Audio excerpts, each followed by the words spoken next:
Missed an episode of your favorite podcast? Choose from over a decade of content in our archives, not just the latest episode. All free at GCNlive.com. This is your call to action. Get prepared, America. Economy, survival, energy, disasters.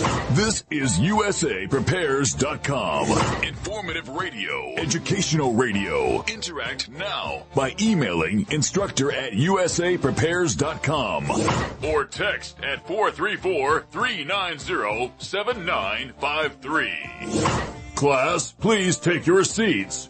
Now, your instructor, Vincent Finelli. Everyone all set?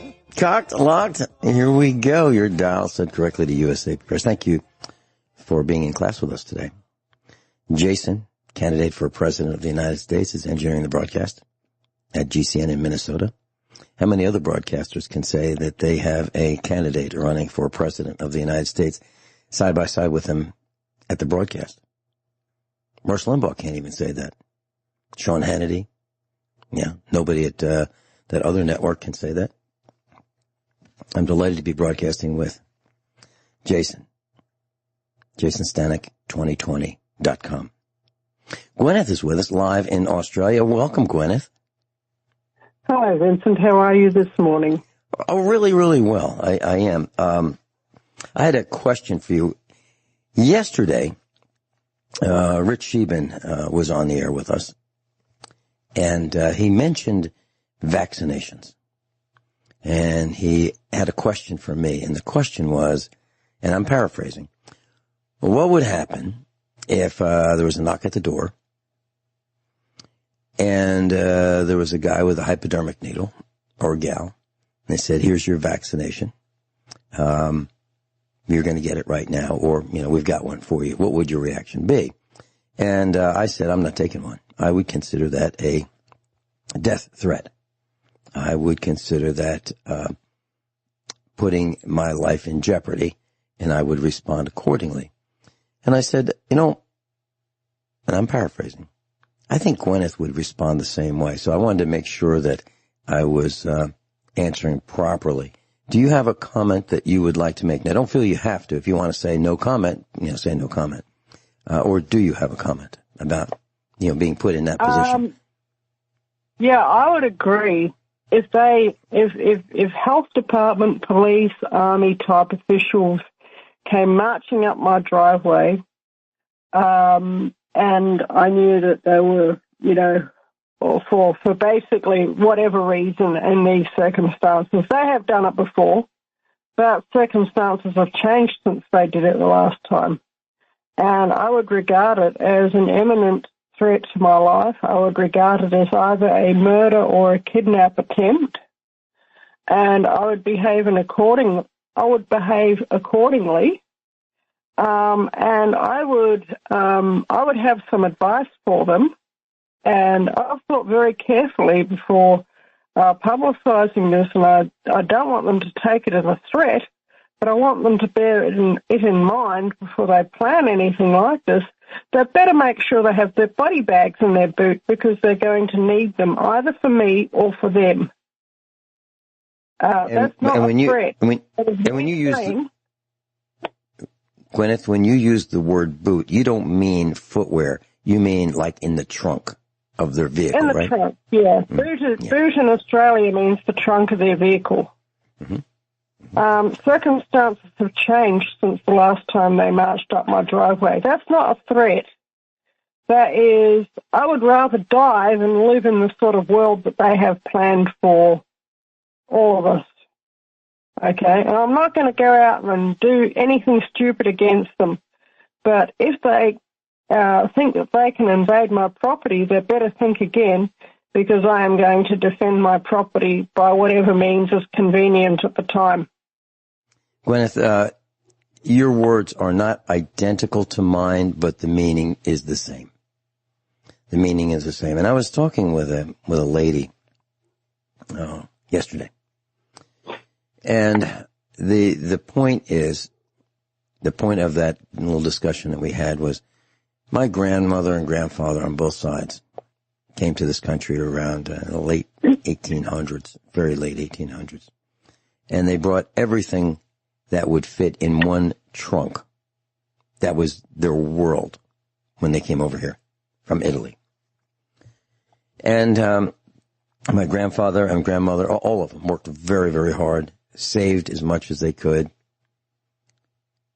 They were very thrifty. They grew a garden to feed the family. They had children. My parents were, two of their children, one from each side of the family. And they saved, and my parents worked really hard. My grandfather worked until his 80s. Didn't retire until, mid to late 80s. Grandmother, same thing. And my parents worked very hard, saved, were thrifty, didn't waste anything, weren't careless, weren't reckless, didn't go on vacations. Nobody did. And maybe that's where I got it from. And Mrs. Finelli and I worked very hard, and our children worked very hard. I'm 68 and I have no plans of retiring. And, I'm formally retired, I guess, from, a job, but that doesn't mean I stop working.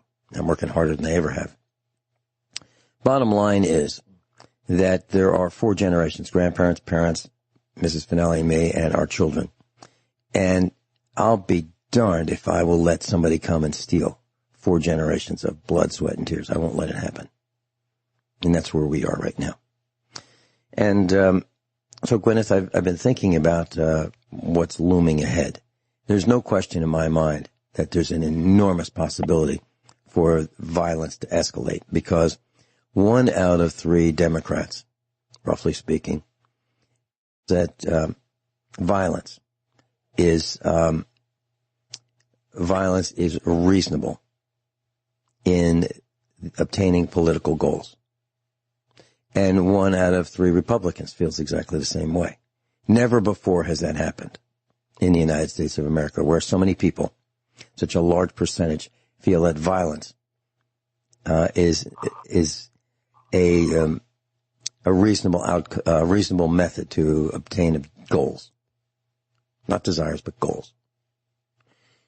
And because of that, and because of the anger that people have of the lockdown and the lies and the misinformation and the disinformation and the loss of jobs and the loss of the potential for jobs and the inability to pay for the food, clothing, shelter, medicine, utilities, etc.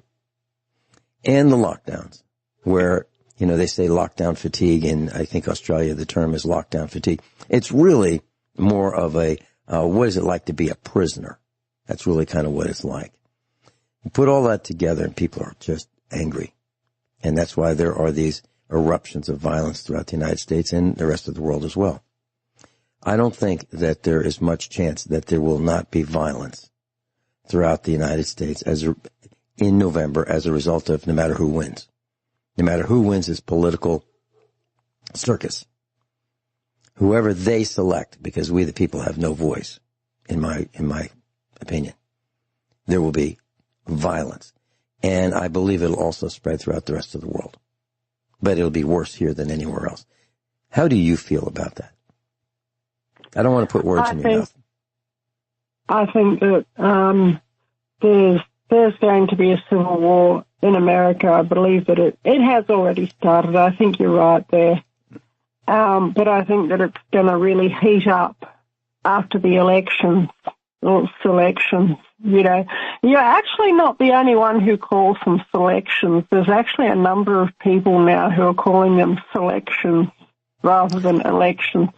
It's all such kabuki theatre. I don't think anyone in their right mind ever really believes it anymore, Uh-huh. And, I believe, Guineith, yeah. I believe a lot of terminology starts here at USA Prepares. Not all of it, but we use some terms and other people start picking up on it.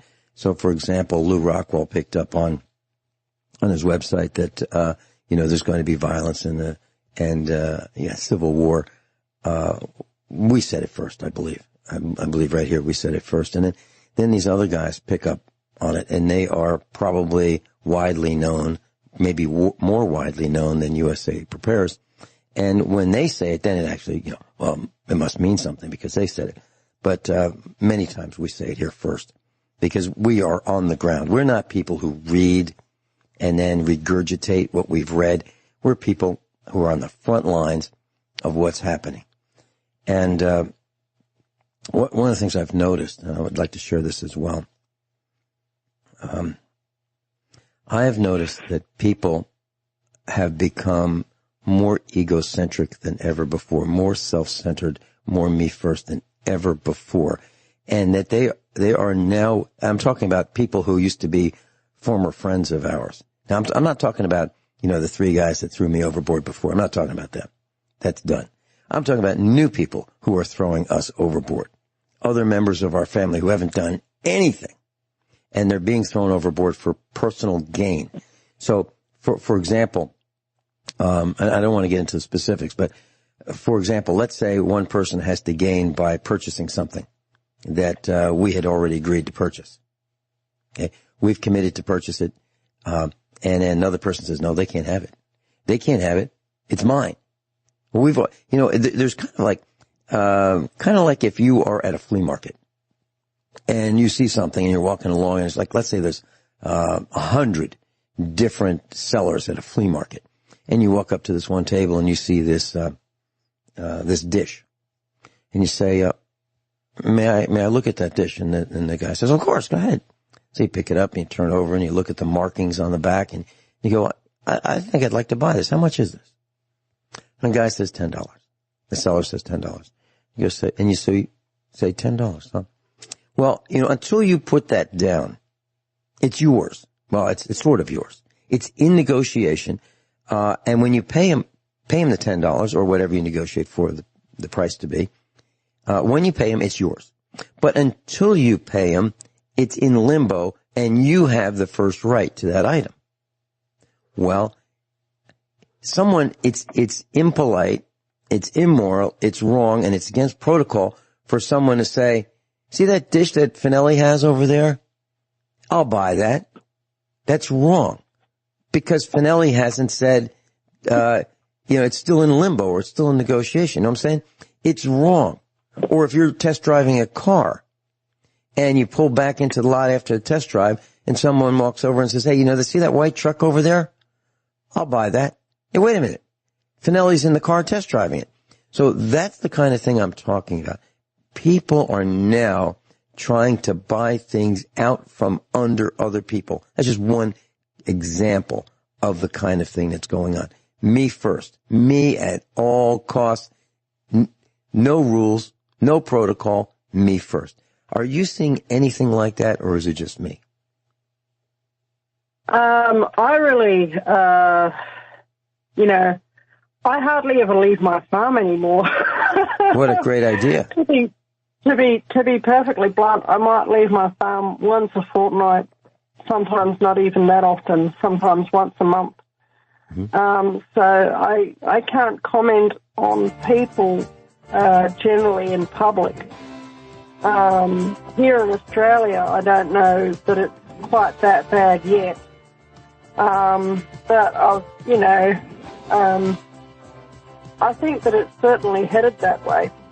All you have to do is go to eBay. All you have to do is go to eBay and look at what the price of quality things is rising to, and you'll see that it's me first. We'll be right back. Just after the break started, we lost the internet, total disconnection. So we're resetting our equipment. It's on our end, but I don't believe it's our equipment. I believe it's CenturyLink. Anyway, Guineith, we were talking about vaccinations. We were talking about people becoming more me first, and there's no question about that in my mind. And also, there's no question that there will be a series, more violence, more escalation in violence right after this election. And we're not the only ones that feel that way now. I mean, not just you and me and USA Prepares, Rich Sheehan, but it's going more and more mainstream that more people are angry. So people are broke, and when people have nothing to lose, they lose it, as Gerald Celente has said many times. out your way in Australia? Oh, people are just going crazy. The thing is, there's so many people who live around here. It seems like that the population is just splitting in two, okay? There's a group of population, I'm going to say they're literally on the left, okay? They believe whatever the stupid little box in the corner tells them. And if the stupid little box in the corner told them to go and lay both hands on a cattle fence and hang on until their heart stopped, they'd probably do it. You know, if the stupid little box in the corner told them to go and jump off a cliff, they'd probably do it.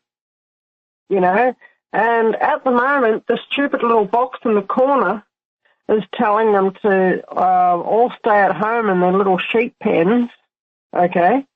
And the truth of the matter is that here in Victoria, even the Premier himself, in his own, you know, press briefings that he has for about 90 minutes of every single day, it's just so sickening. I can't stand to listen to them. I don't listen to them. I know what they're going to say.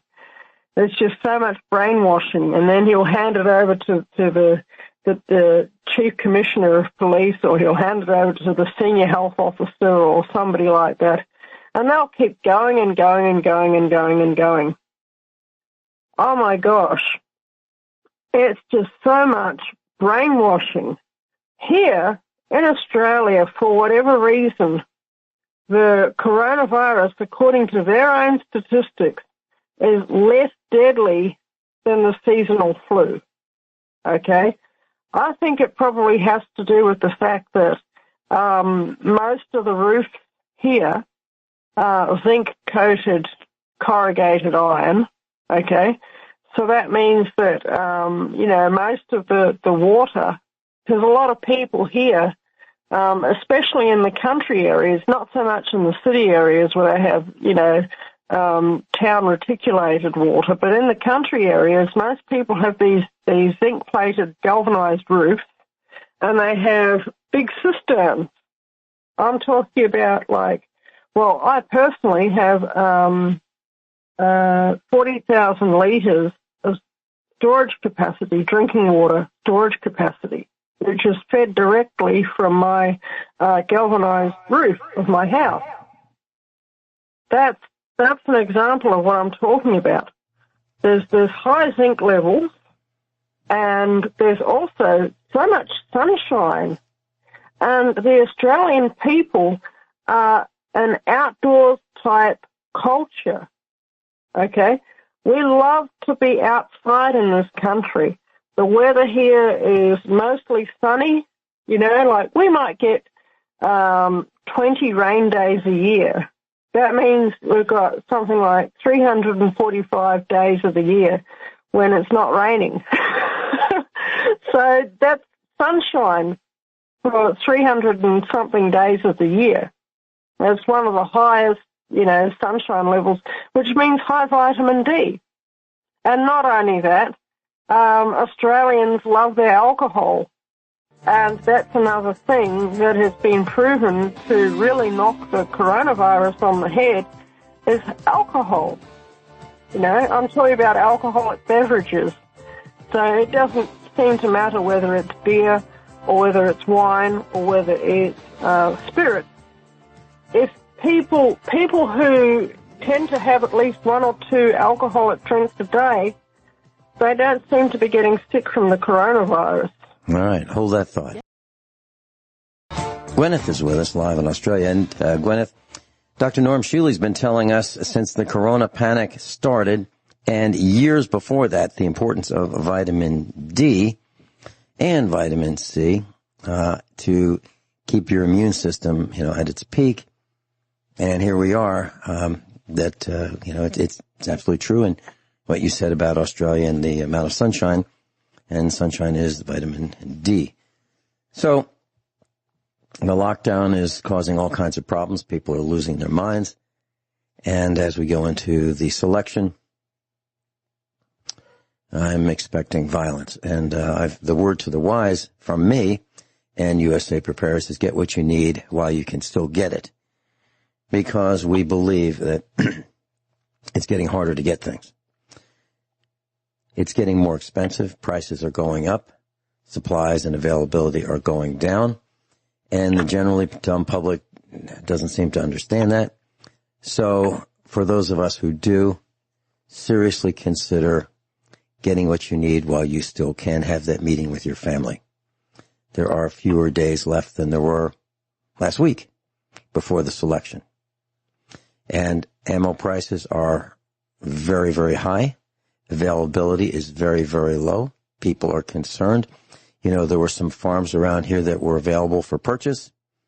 I just found out yesterday that the farm across the road from us, there were 3 people that wanted it. 3.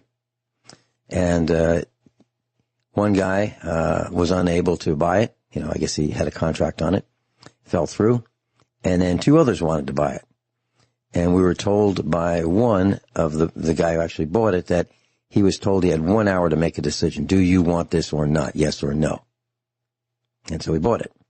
And he's delighted with it. And we are delighted to have a new neighbor. We're all excited about that. So the other farms around here, you know, we're seeing these farms are being improved. The new fences are being put up all over the place around here. That means that other people have bought these farms, people that have a little bit more money maybe, and they've decided they want to keep their cows inside the fence, and they're putting up new fences. That's what's happening here. So that means that people from outside of this little hamlet are buying property in this hamlet because they want to be away from whatever's going to happen. That's how I read this. Now, I could be wrong, but I don't think so. I think people are saying it is past time to get out of Dodge. There is an exodus from California. People want to get away from California because it's nuts. The rules, the regulations, and the cost of living are way too high, and they want to get away from it. So where are they going? If you live in California, there's only one direction you can go. Well, you can go north, and you can go south, or you can go east.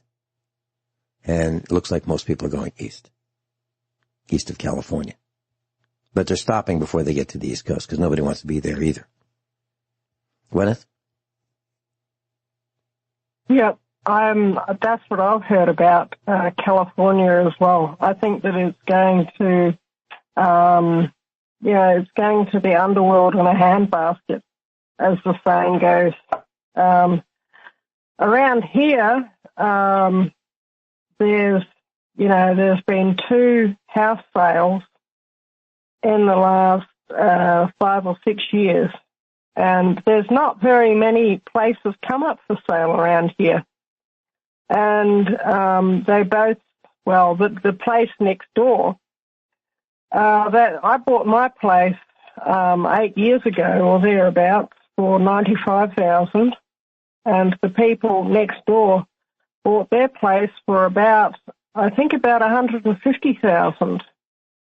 So they bought their place in about 2016. So that was 4 years ago now, almost 5 years ago now. The place across the way, there was an old man who lived there. He was the old cat guy of the neighborhood. He went into a nursing home with Alzheimer's, and then he died, and so his property was sold. I don't know how much that place sold for, but I think it was on the market for around about $150,000. And all of the blocks around here are much the same. They are about 20 acres of land.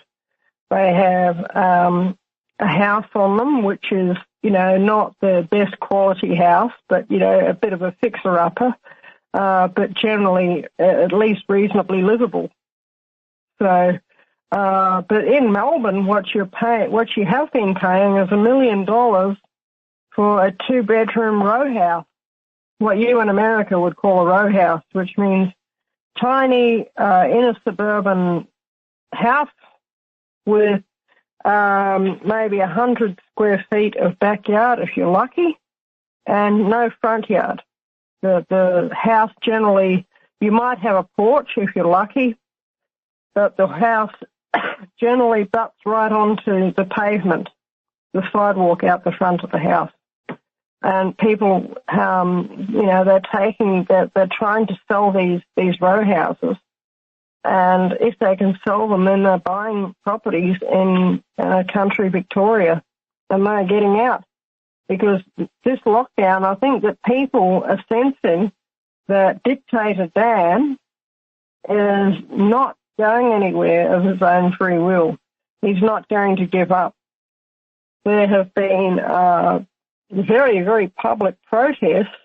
I'm talking about people buying. I sent you a photo. I haven't got my Facebook anymore. I can't post it on Facebook. But if you go to the internet, to your favorite search engine, something like Startpage or DuckDuckGo, and you type in Sack Dan poster, or Sack Dan banner, then you'll see the banners and the posters that people have been producing and doing things like plastering, these big advertising posters that they stick on the side of buses. And they've had, the writing, 2 or 3 feet tall on the side of a bus.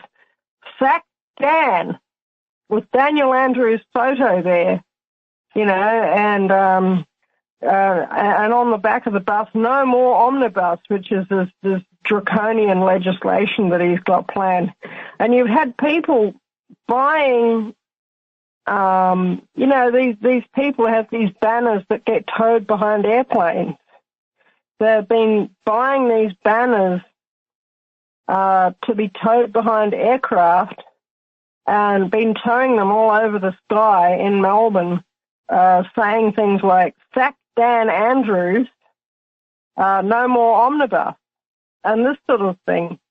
And personally, what I think it is I think that there's a lot of extremely wealthy, in fact, I know there's a lot of extremely wealthy people who actually live in Melbourne, and I'm talking about billionaires, and they live in Melbourne. They may not be there at the moment, but they have friends and they have family members, and they have the graves of relatives in Melbourne cemeteries. And some of these people, if I named them, the class would know them immediately. And I emailed you the name, but I'm not going to broadcast it right now. But I'm sure you'll agree that this particular man is a man with a great deal of influence and power. And he has a lot of connections in Melbourne. And I don't think that he's very happy about what's going on in Melbourne at all. Does that make sense, Vincent? Mm-hmm. Yep. You sent me an email that you wanted to talk about, a quote from a guy by the name of Theodore, Theodor. That's how he spells Theodore. Herzi, Herzi. And I just wanted to say one thing, Gwyneth, before we get into this discussion. There are people who have rules about radio. And one of these sets of rules, it happens to be that if you blame or if you bash a certain group of people, you'll be kicked off the air. Okay. Okay. I'll be very careful with what I say. Yeah. Seriously. And literally it has happened. I was on the air with a lady, and she was just repeating history, teaching history. And the two of us were thrown off the air as a result of her teaching history. So be very, very careful how you say what you say. Yeah. If you don't feel comfortable saying the quote, if you think that it's too risky, that's okay. We can probably have this discussion without it. But there's a certain group of people that suffered a great deal during the 20th century, and they've suffered a great deal throughout history. And they ended up getting their own country. the thing is that these people who managed to get these people their own country, it seems as if that they were the biggest group of double crossers ever. Okay, it turned out, if you do a bit of research, that they don't actually have the ethnicity that they claim to have.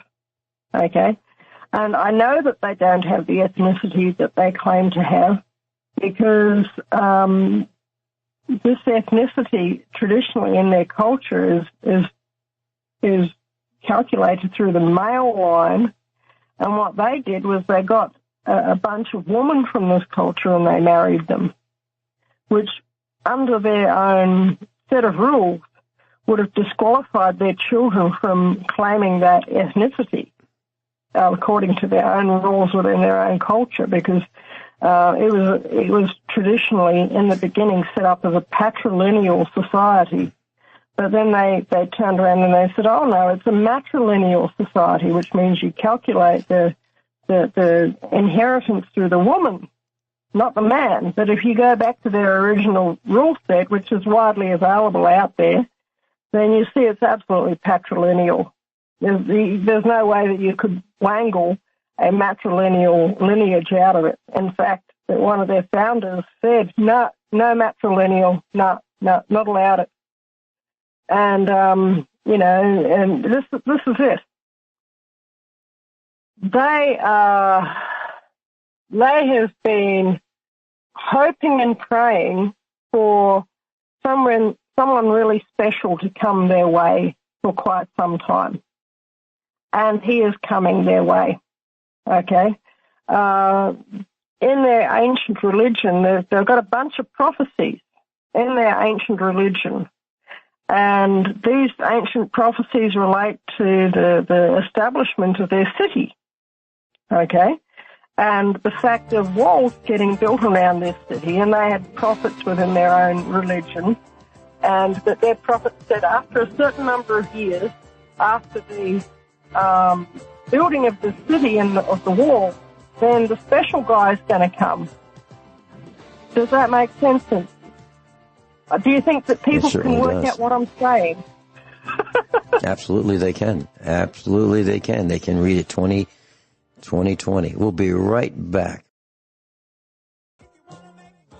There's a... Hello, Vincent. Hey, I'm here. Did you get booted off? What was that? I say, did you get booted off? No, not at all. Okay. No, I think Jason let the rejoiner run a little long, and that's what that was all about. Oh, okay. I was just talking. I wasn't sure if you were there or not. Yeah. So there's another group of people who think that they were chosen as well, and they were featured in a video film that was released in 1945, August 9th, 1945. Runs for 63 minutes, and it's viewable on Netflix. And it's called Know Your Enemy, Japan. Know Your Enemy, Japan. Now, this was produced joint venture Hollywood and the U.S. military. And they wanted American soldiers to know who our enemy was. Now, remember that on December 7th, 1941, America was attacked by the Japanese military. Our harbor in Pearl Harbor was bombed, and our ships were sunk. And this was without a declaration of war. This was a sneak attack. It was a sneak attack, and a lot of Americans lost their lives. And Japan ultimately, very shortly after, declared war on the United States, and about 3 or 4 days later, Germany did the same thing, and we were in the big one. That's called World War II. A lot of people died. And so there was a film called Know Your Enemy, Japan. And I suggest you watch it. It's assigned homework. I haven't seen the whole thing, but I've seen enough of it to know. I've seen almost half of it. And it's only 63 minutes. And you will see things about the Japanese natives that you probably didn't know. And how they were conditioned to be warriors. And how they were conditioned and brainwashed to believe that if they died in the service of their country for their emperor, that was like the ultimate achievement that they could make, dying in battle. And the Americans are conditioned to think that that's a bad thing. Dying is not a good thing, no matter how it happens. And certainly prematurely dying is a bad thing. And the Australians and the Canadians, and much of the rest of the world believes the way we do, that, it's not a good thing to die in battle. But the Japanese were conditioned to think that that was a really great thing. As a matter of fact, Japanese aviators were put into airplanes, and they had a machine gun with cartridges, and they had a bomb, and they had a finite amount of fuel. And they were sent out on missions to strafe and ultimately crash into American ships. And my father was on one of those ships that had been, and they were called kamikazes. These are suicide pilots. And their plan was to pilot after they ran out of ammunition and after they couldn't do any more damage with the machine guns. Their plan was to strike American ships at the most vulnerable point by dive bombing into them. Kamikaze strikes. And my father saw that all around him. He was in a flotilla of American ships, troop ships, and they were being dive bombed by these kamikazes. And he said it was terrifying because you'd see these planes flying around. They're going to pick out a ship because they could only blow up one ship with their final dive. And he saw that, ships on fire, men jumping into the ocean with no place to go. It was terrifying. And you will learn more about Japan and the natives of Japan and how they think if you watch this film called Know Your Enemy, Japan. So there are a bunch of people who think, and the Japanese were taught to believe that they were the best and the brightest, and they were going to be the ones who ruled the planet. They were. And the Germans thought the same thing. And there's another group who thinks the same thing. So there's several groups of people who think that they have the right to tell us all what to do. And frankly, they don't. In my world. We'll be right back. Everyone all set? Hour number 2 of USA Prepares. 22 days until the selection day. Now, that doesn't mean y'all are going to know who won the contest or who was selected. You're not going to necessarily know on that day. It could take several days. It could take several weeks. It could take longer. It could be a forced eviction. It could be a heated, contested contest. It could be something very, very serious, which is what I think is going to happen. And I think the Proud Boys, as I've read, they say that there will be a civil war. They say that. And 1 out of 3 Democrats and 1 out of 3 Republicans say that violence is acceptable to achieve political goals. Put all that together with the financial state of the union, which is people are broke except for the very wealthy. They're doing just fine. But everyone else is doing very poorly. People are being given money by the government just to keep them from, delay them from rioting more. That's where we are in the United States, and people have come to expect money for free. There are government employees who are playing like they're going to work, but they're working from home, or they're saying they're working from home, but they're not. They forget to move that mouse every 5 minutes, and they have now gotten to the point where they think that they deserve to be paid for doing nothing. Other people are pretending to be at work at home, and they're doing nothing as well. And now this laziness has set in, and more people don't want to work. And not only that, the people who are at the jobs don't seem to be able to handle the tasks that they are assigned to do because they don't have the knowledge. We get boxes shipped from Sam's Club and the Chinese factory outlet, and they're told, I'm sure they're told that, if there are any voids in the box, you fill that with packing material so that the contents don't get broken. And I have the one sheet of paper that was added as packing, not even crumpled up. Sam's Club and Walmart use crumpled paper to fill the old days, like in the 1950s and 60s. That was, like butcher paper, except brown. And they crumple that up and use that as packing material to fill the void in the empty space in the box.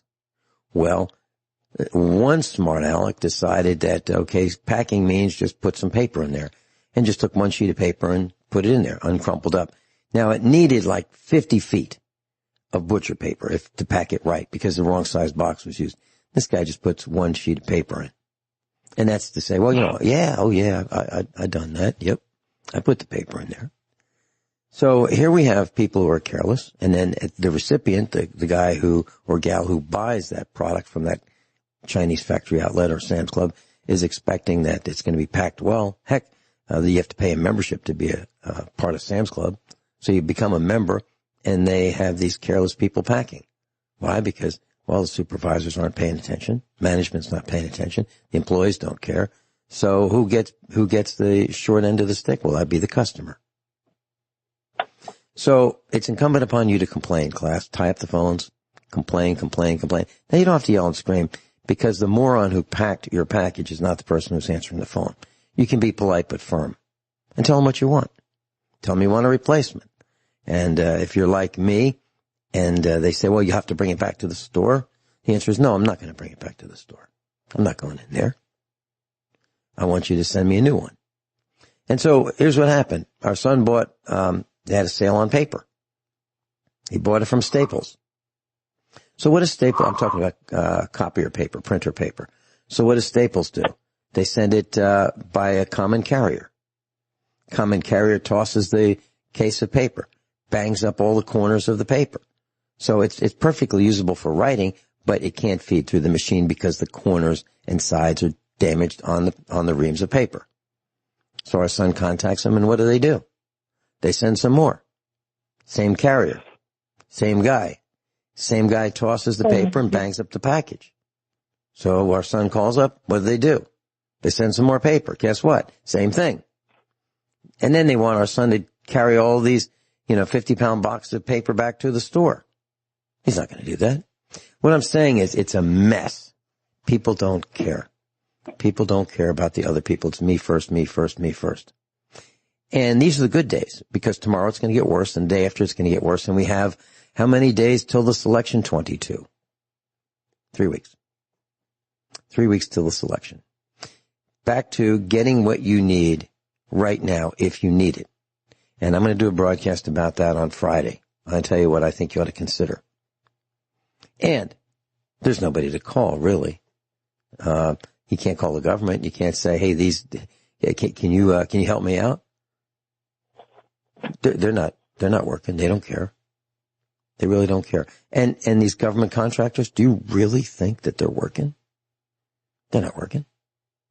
America is on its knees, and it just hasn't been admitted in the press. America is on its knees. We're going down quickly, very quickly. And any of the economic numbers that you read are wishes. They're not true. They're wishes. And companies are doing well in the stock market. Well, who are those companies? That'd be like Google, Apple, Microsoft, companies like that. They're doing okay. But companies that actually make products, they're not doing so well because they need customers. And the customers don't have any money. And then they're the Chinese fakes, junky products. And I'm going to talk about that on Friday. I'm going to talk about, there's one specific company I'm going to zero in on. It's an automotive supply company. I'm going to zero in on them and give them all the credit they deserve because, well, actually, I'm going to talk about two companies, one that sells products and one that allegedly manufactures products. And they paint them up really nicely. They look great and they're junk and they're dangerous. I'll tell you about that on Friday. Guineith, I don't see any way out of this for 20 years. I don't. And I know that sounds like doom and gloom, but I really don't see any way out of it. Do you? I'll tell you what, Vincent. The big guy's coming back. The Messiah, Jesus Christ, he's coming back. This is what I was alluding to earlier on. And all the prophecies are being fulfilled. And there's really the reason why all this chaos is happening is because the devil knows that he has a short time. And he wants to do as much damage as he possibly can. And he is sending his people absolutely stark raving crazy. At the moment, that's what's going on. The next 8 years in particular is going to be absolute, utter chaos. And every year is going to be worse than the previous year. And what that means is you think that this year has been bad. You just wait until you see 2021. And then if you think that 2021's bad, you wait till you see 2022 and it's going to be even worse. And so on and so on and so on and so on down the line until we get to 2028. And in 2028, there's going to be, very little that's really useful left on the earth. It's going to get that bad. The only way out is to get on your knees, and I know that you've done this. I know that you probably do this every day. Get on your knees and dedicate your life to Jesus Christ. The Hebrews call him Yeshua HaMashiach. Okay? That's what they call him. Jesus the Messiah. He is the King of Kings, and he is the Lord of Lords. He is coming back. The prophet Daniel spoke about him. The prophet Daniel said that after 583 years, after the walls of Jerusalem began to be rebuilt, after the order went out from Cyrus, that Messiah would be cut off. And 583 years after Cyrus gave the command, this is Cyrus the Great gave the command for the walls of Jerusalem to be rebuilt, Jesus died on the cross. That's what happened.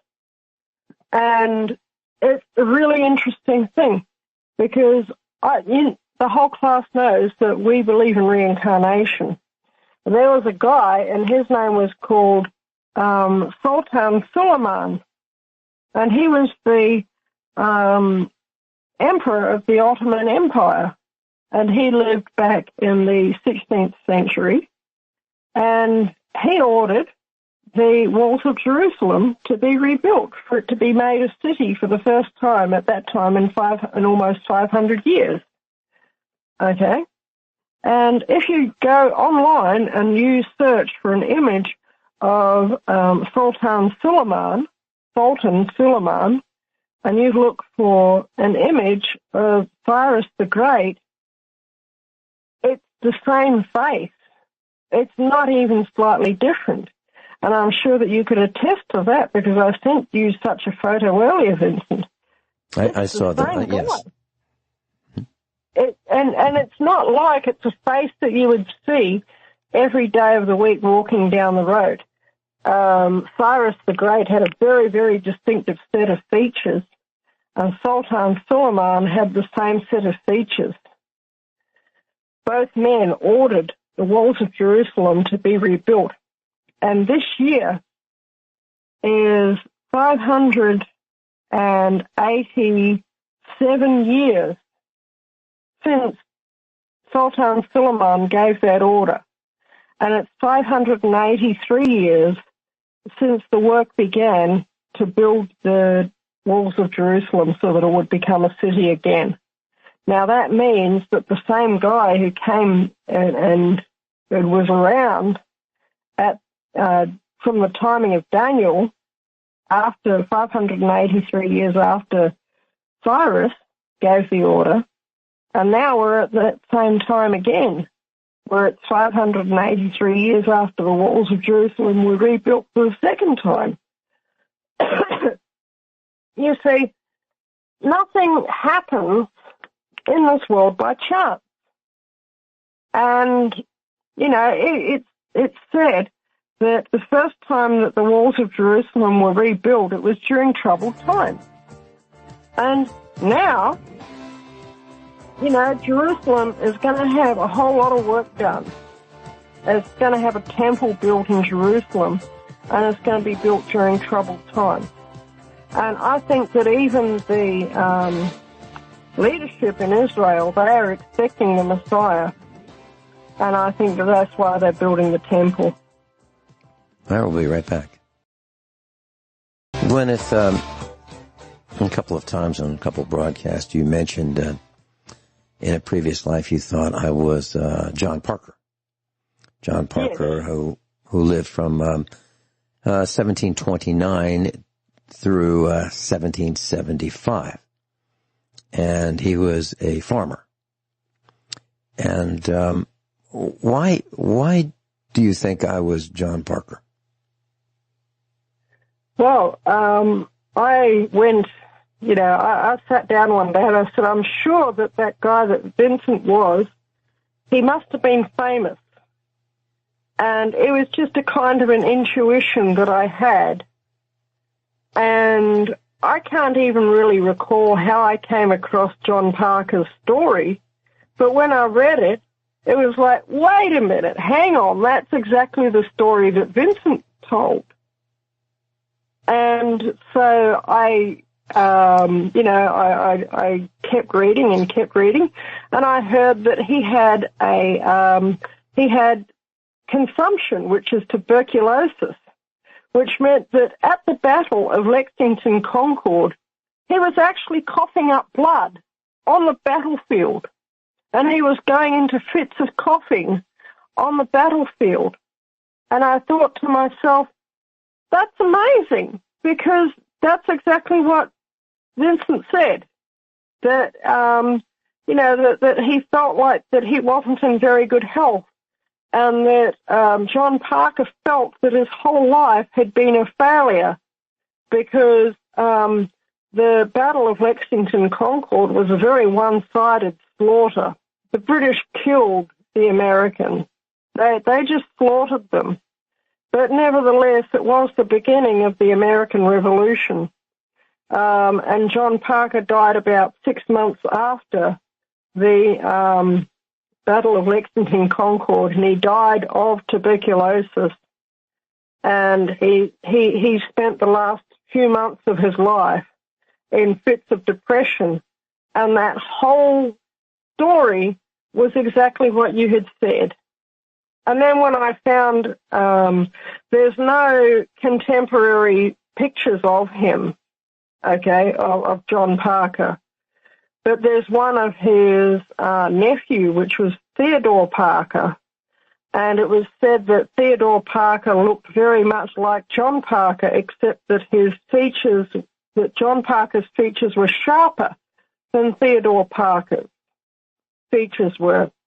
And Theodore Parker looked close enough to what your features look like on the one photo that's out there on the internet of you, that I thought, I think we've got a match here, given that your story's so closely aligned, and that, and that your features were a close enough match to the features of Theodore Parker for you to say, well, yes, he does kind of look like him. But as well as that, then I came across the Minuteman statue, which people have come to. It wasn't constructed during John Parker's lifetime, but it was close enough to what people imagined the appearance of John Parker to be that people call the Minuteman statue John Parker. Okay, and if anyone wants to find out what the Minuteman statue is, go to DuckDuckGo and type in Minuteman statue, and you'll see it. This is it. I've been studying reincarnation for probably about the last 20 years. Actually more than that. I first became interested in it through my husband Archie, who was fond of boasting that he was the teetotaling pirate king. And I thought that was utterly ridiculous. And then we did past life regression, and we saw that he was indeed the teetotaling pirate king. We saw details about his life, including that he'd taken hundreds of ships, and that I was his lover in that life, and that I was a surgeon. And that I was a pirate who wanted to be a pirate in that life, and that we were very much in love with each other, but that I was a woman and that I had to pretend to be a man for some reason that we couldn't see at that time. And that was how I became interested in reincarnation. And I've found that people who have more work to do, they come back to the earth to complete their work. So, for example, hold that thought. We'll be right back. Interesting. So I brought up the Lexington Minuteman statue, and it's a guy of medium height, be like me, 5'7", and it's a it's a guy who's got a short jacket on. I wear them all the time. He's got his sleeves rolled up. That's me. And he's got, I won't say long hair, but certainly longer than normal. And as we went further down the drain, my hair got longer and longer and longer. So, and he's carrying a musket. So, and I carry a 45. So there are some similarities. And yes, he felt that he was a complete failure, and I've said that many times, that I feel like I've been a complete failure getting people to organize and resist and pay attention. And he said some things that I've said same kind of way. He was quoted as saying, quote, "Stand your ground," quote, "Don't fire unless fired upon, but if they mean to have a war, let it begin here." He's also been quoted as saying, "Let the soldiers pass by. Do not molest them without they begin first," end quote. So what he's saying is, don't start it, but if they start it, finish it. And that's where I'm absolutely parked right there. I don't want to start it. I don't want to be the first one to fire. But if we're fired upon, we understand the rules of war. That's what we understand. So I'm not looking to incite any violence, just the opposite. But if people show up here and they threaten to kill us, we'll take it seriously. So there are some similarities between John Parker and me. Both of us are complete failures. Both of us roll our sleeves up. Both of us carry a weapon. And both of us are not looking forward to war. But it's right around the corner for us, as it was for Captain John Parker. And he was selected by his village to be their leader. Now, I cannot see that happening with me. People around here think I'm crazy. So I don't think that would happen here.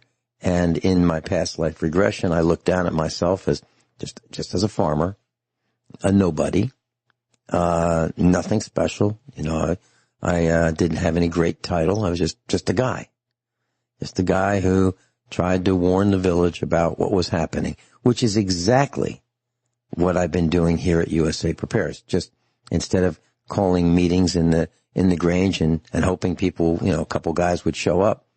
We're just doing it on the radio. And I don't know who's showing up because, for some of our radio, it's one-way communications. It's over the air. Now, some of it is being tracked on the internet and we can see how we're doing. And by the way, there are 1, 2, 3, 4, 5, 6, 7, 8, 9 pages of 14 broadcasts on podcast right now, and we're on page 2.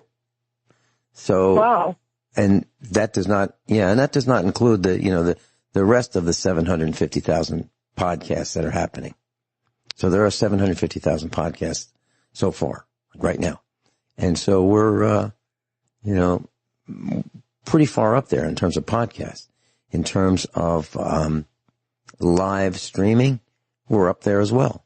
And I think that's because people realize that we're not selling anything.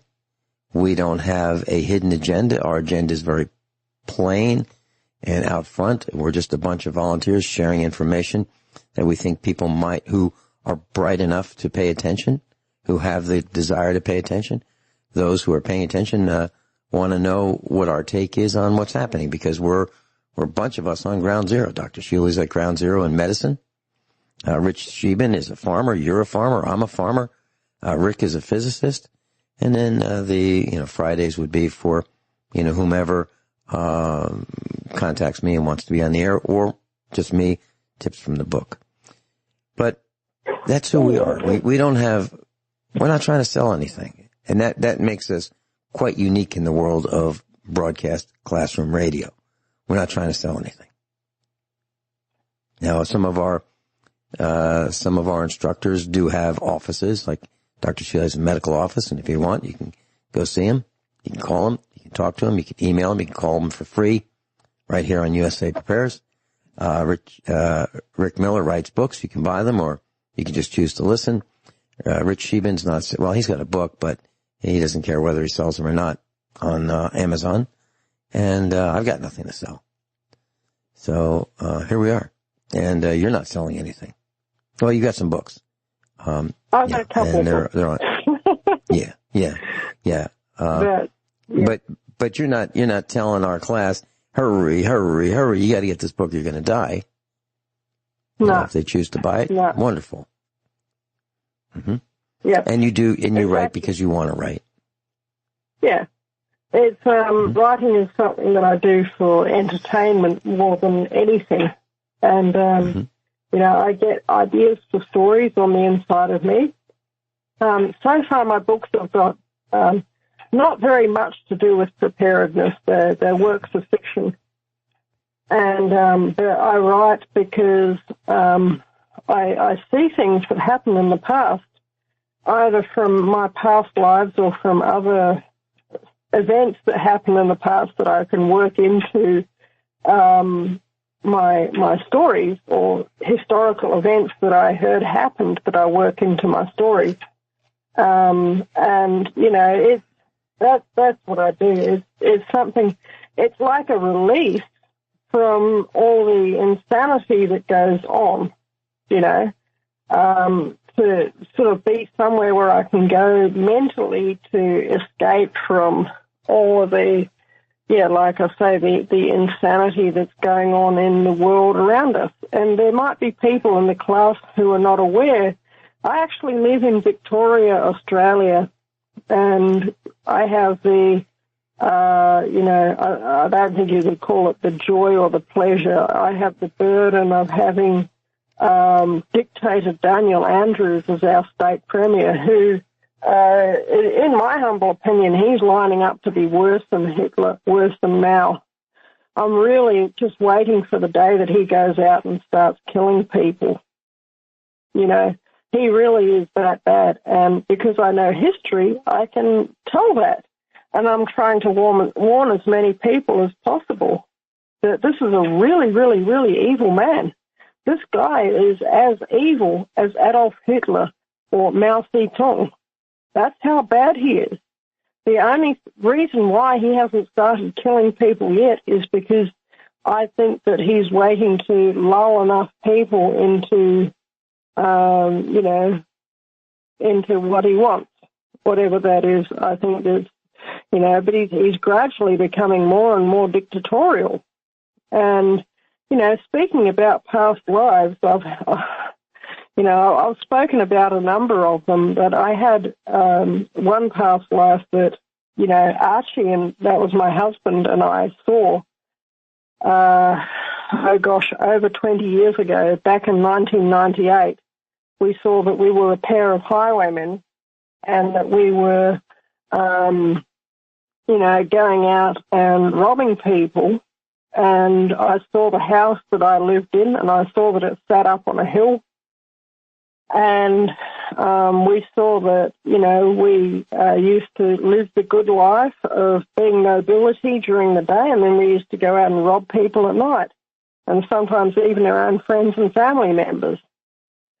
And it wasn't until 2018, that was 20 years later, that I found out about Lady Catherine Ferrers and managed to put two and two together, and actually, that Lady Catherine Ferrers actually looks like me.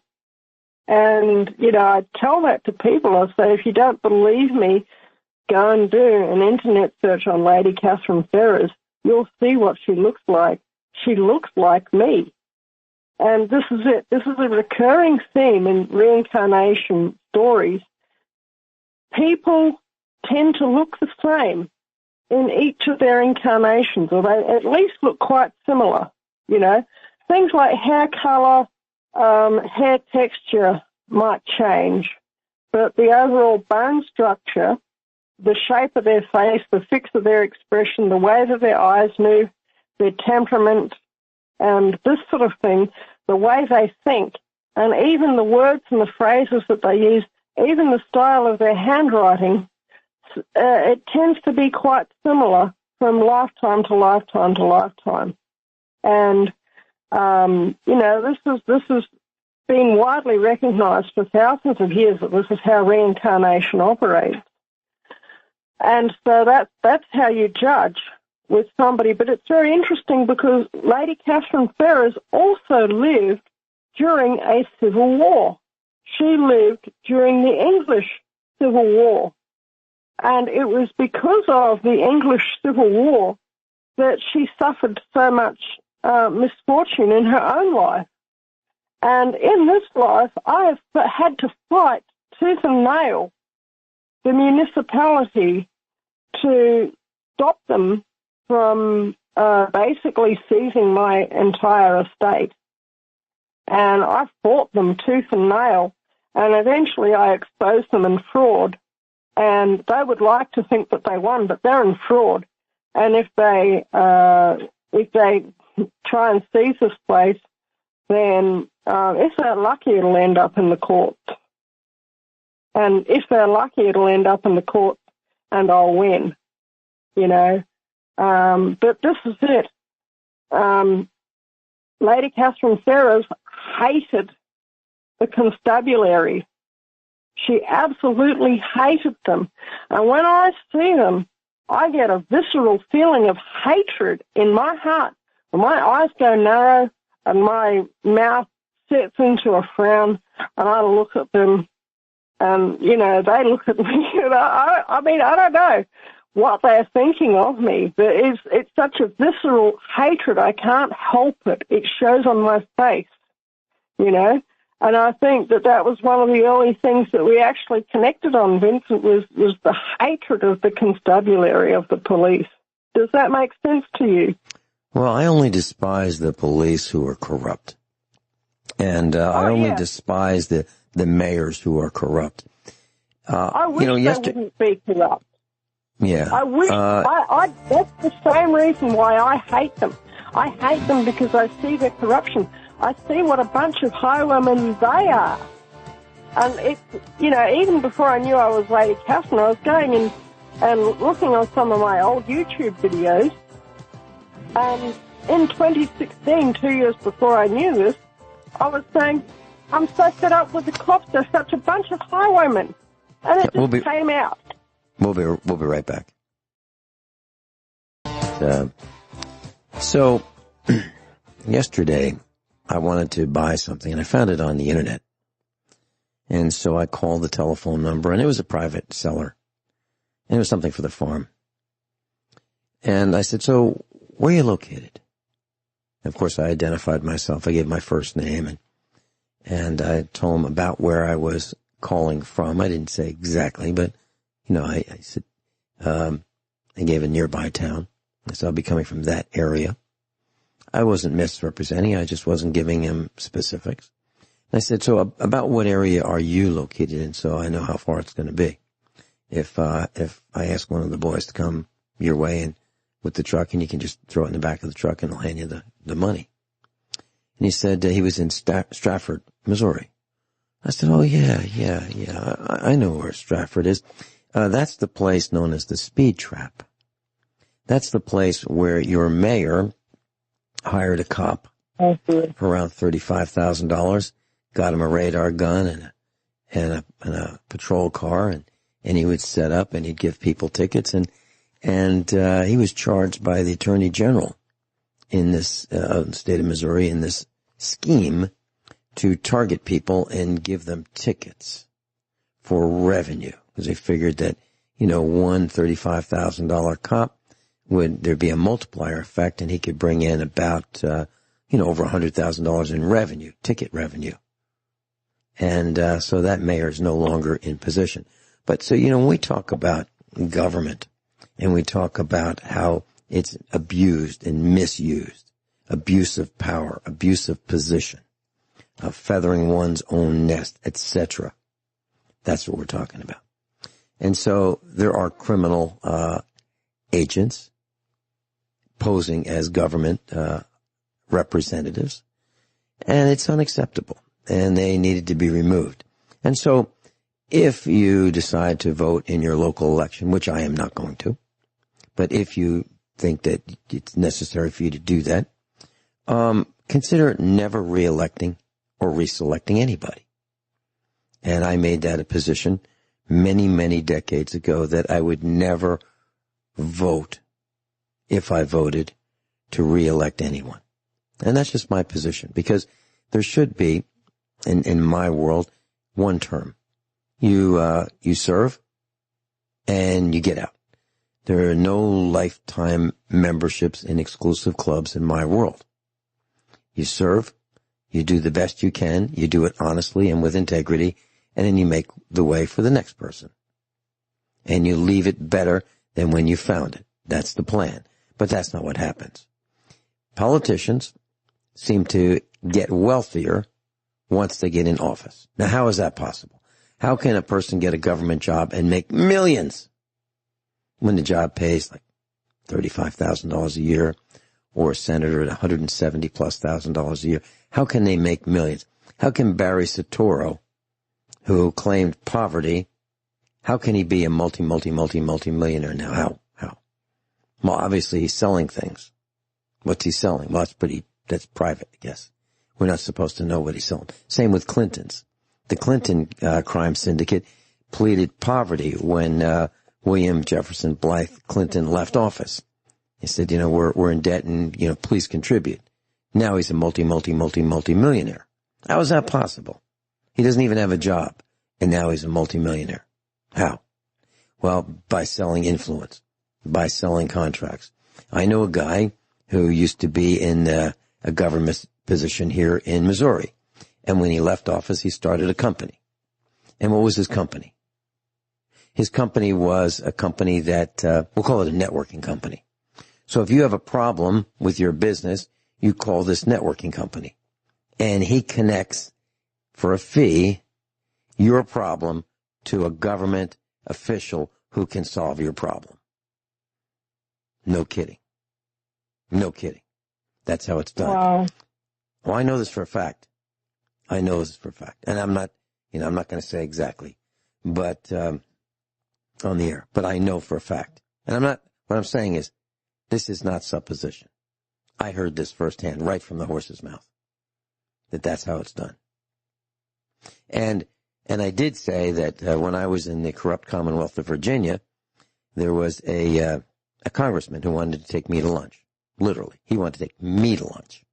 which is exactly the opposite of what normally happens. And his aide was in the vehicle with me, and she said, how's it going? I said, terrible. What's up? I said, I'm being audited by the IRS. Or I was just audited by the IRS. She said, why didn't you call us? I said, why would I call you? She said, because we take care of things like that. What I'm telling you is that if you have a friend in high places like the U.S. Congress and you're getting audited by the big bad IRS, you just call your friend and you say, yo, you know what they're doing? They're auditing me. You mind making a phone call, please? And fixing this? And that's what they do. That's what they do for their friends. Me, I just handle the audit the old-fashioned way. I beat them at their own game with their rules. Guineith, any quick comments? Yeah, I would say that it works the other way as well. But if you make enemies with them, then you've got a fight on your hands. But you've got to fight those battles out yourself as well. Yep. Guineith, thanks so much for being with us.